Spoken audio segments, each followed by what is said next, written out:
अकाल मृत्यु वो मरे जो काम करे चंडाल का, काल भी क्या करे उसका जो भक्त हो महाकाल का। जय जय महाकाल। शिव जी बेहद ही भोले हैं, वे अपने भक्तों से बहुत जल्दी प्रसन्न हो जाते हैं। इसी कारण शिव जी को भोलेनाथ भी कहा जाता है। शिव जी को प्रसन्न करना बहुत आसान है, लेकिन उनके क्रोध से बच पाना उतना ही कठिन है। इसी कारण उन्हें विनाश का देवता भी कहते हैं। चेहरे पे मधुर मुस्कान रखने वाले भगवान शिव ने कई दुष्टों का सर्वनाश किया है। वीरभद्र उत्पत्ति शिव जी के क्रोध आवेग में जाकर हुई है। आज हम आपको वीरभद्र उत्पत्ति की कहानी सुनाने जा रहे हैं। भगवान शिव जी के 64,000 करोड़ गण हैं, उन्हीं में से एक वीरभद्र अवतार है। वीरभद्र के अवतार का संबंध सती के पिता प्रजापति दक्ष के द्वारा संपन्न यज्ञ से है। दक्ष ब्रह्मा जी के पुत्र थे और प्रजापति अर्थात उन्हें मानव जाति का राजा भी कहा जाता था। राजा दक्ष की पुत्री बाल्यकाल से ही शिव जी की भक्त थी।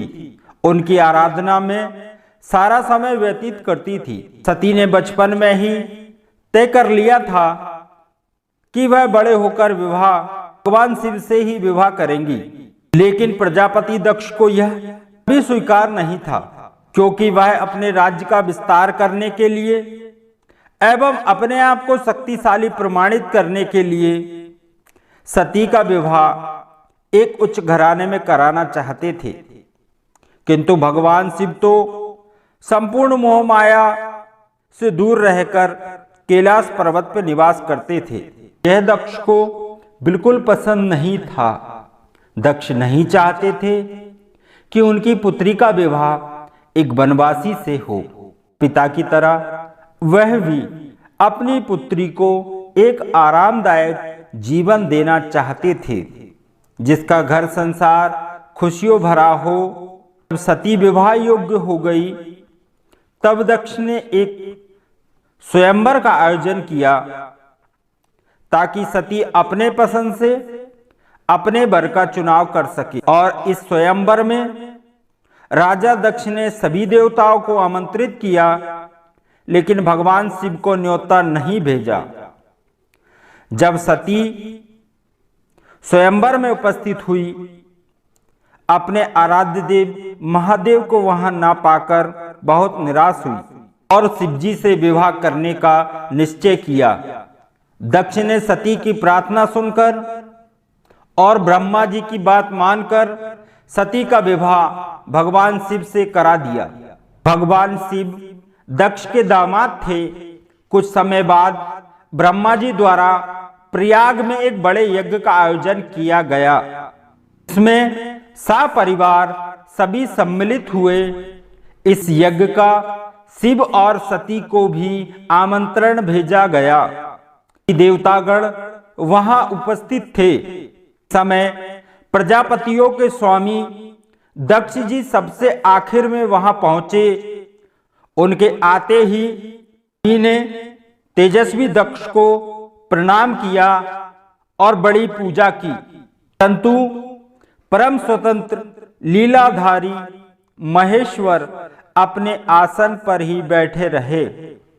उन्होंने दक्ष को प्रणाम भी किया। इसी बात पर दक्ष को बड़ा क्रोध आया। दक्ष ने सभा के मध्य में सबको सुनाते हुए कहा, मंद से मेरा पुत्र होते हुए भी इसने मुझे प्रणाम नहीं किया, अतः मैं इसे श्राप देता हूं।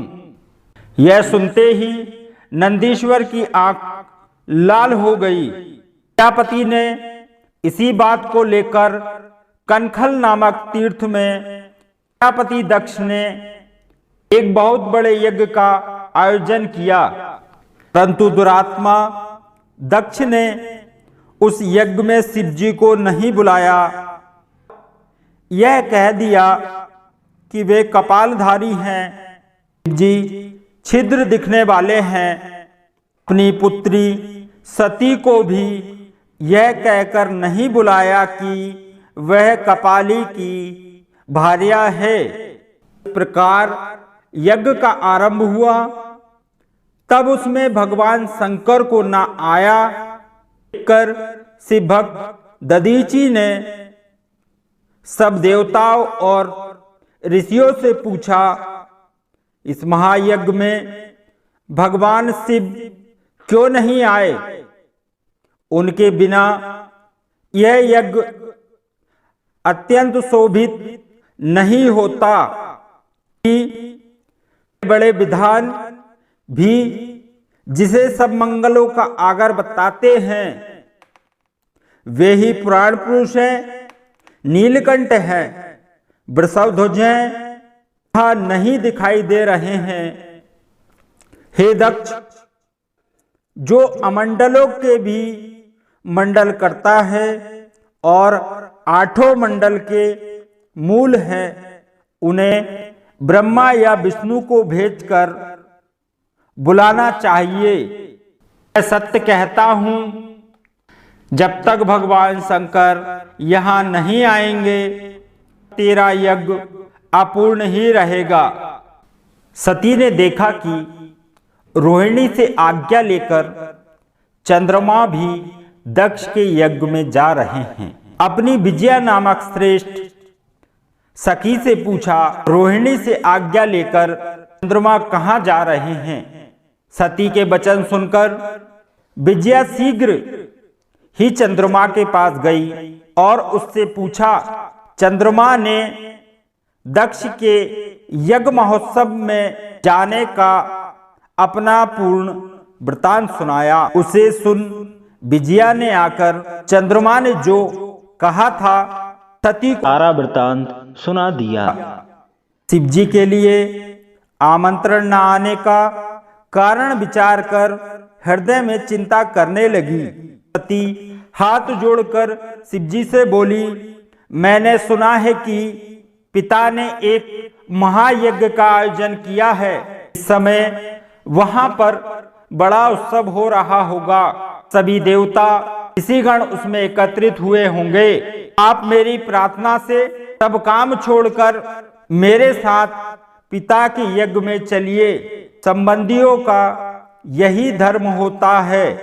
शिवजी बोले, बिना बुलाए दूसरों के घर जाते हैं, वे मारण से भी अधिक अपमान पाते हैं। यदि तुम्हारी वहां जाने की इच्छा है तो मैं तुम्हें आज्ञा देता हूँ। सती कैलाश पर्वत से नंदीश्वर के साथ यज्ञ की ओर निकल पड़ी। सती जब वहां पहुंची तो वहां विशाल यज्ञ हो रहा था। सती के आते देख उनकी माता अश्वनी तथा बहनों ने उनका सत्कार किया, परंतु दक्ष एवं उनके अनुयायियों ने कुछ भी आदर नहीं किया। सती ने समान रूप से माता पिता को प्रणाम किया। यद्यपि वह हृदय से दुखी थी, क्योंकि उन्होंने यज्ञ में विष्णु आदि सभी देवताओं का पृथक पृथक भाग देखा, परंतु शंभु महादेव का भाग नहीं देखा। इससे सती को बड़ा क्रोध आया तथा अनुचित किया है। इससे तुम सभी लोग शिव निंदक हो और तुम्हें इसका दंड भी शीघ्र मिलेगा। शांत चित्त से वह सहसा पृथ्वी पर उत्तर दिशा मुख करके जा बैठी और नेत्र बंद कर लिए तथा शरीर त्यागने की इच्छा से योगाग्नि द्वारा शीघ्र ही अपने शरीर को भस्म कर डाला। आकाश और भूमि पर देवता और मुनि को भयभीत करने वाला अद्भुत हाहाकार मच गया। भृगुगणों द्वारा भगाए गए शिवजी के गण शिवजी की शरण में गए और सती के शरीर त्याग का सारा वृतांत, वास्तविकता का संपूर्ण समाचार महादेव को सुनाया।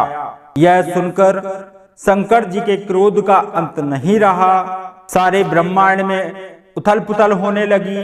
समुद्र नदियां उफान आने लगे। पहाड़ डगमगाने लगे, पृथ्वी पर हाहाकार मच गई।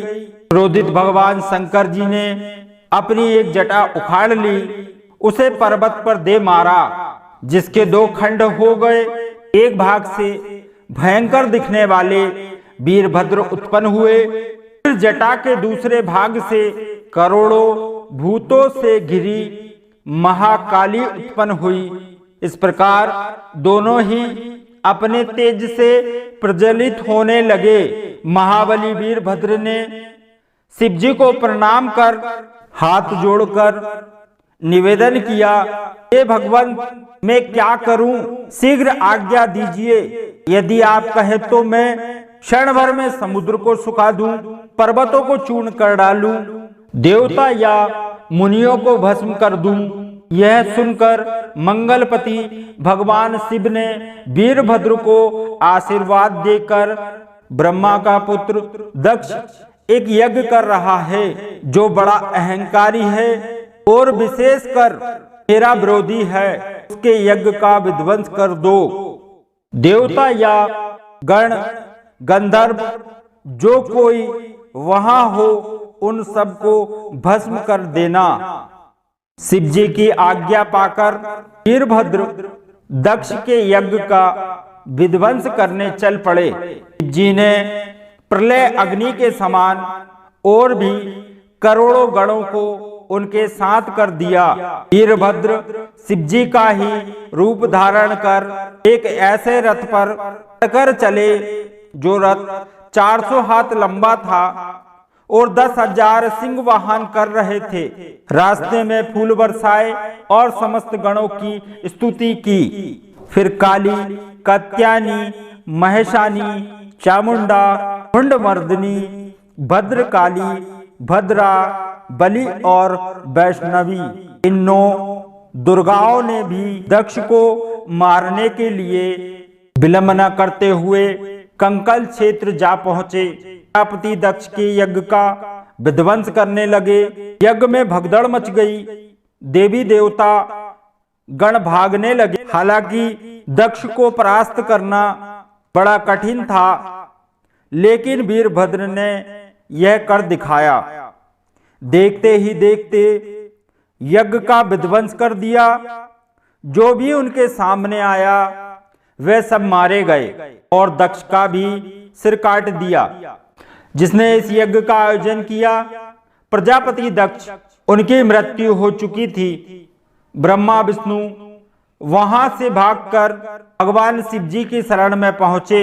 भगवान शिव से निवेदन किया कि वह राजा दक्ष को जीवन दान दें, वो यज्ञ सफल करें।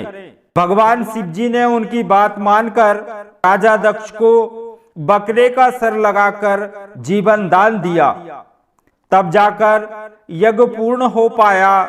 वीरभद्र हमेशा धर्म के मार्ग पर चलते हैं। जटा से उत्पन्न हुआ भगवान शिव का ही रौद्र रूप है। तो दोस्तों बने रहिए शिव सती रहस्यमय चैनल पर। वीडियो को लाइक कीजिए, कमेंट कीजिए, शेयर कीजिए और सब्सक्राइब कीजिए ताकि हमारे करंट अपडेट वीडियो आप तक तुरंत पहुंच सके। तो चलिए दोस्तों, होती है मुलाकात नेक्स्ट डे में। तब तक के लिए नमस्ते।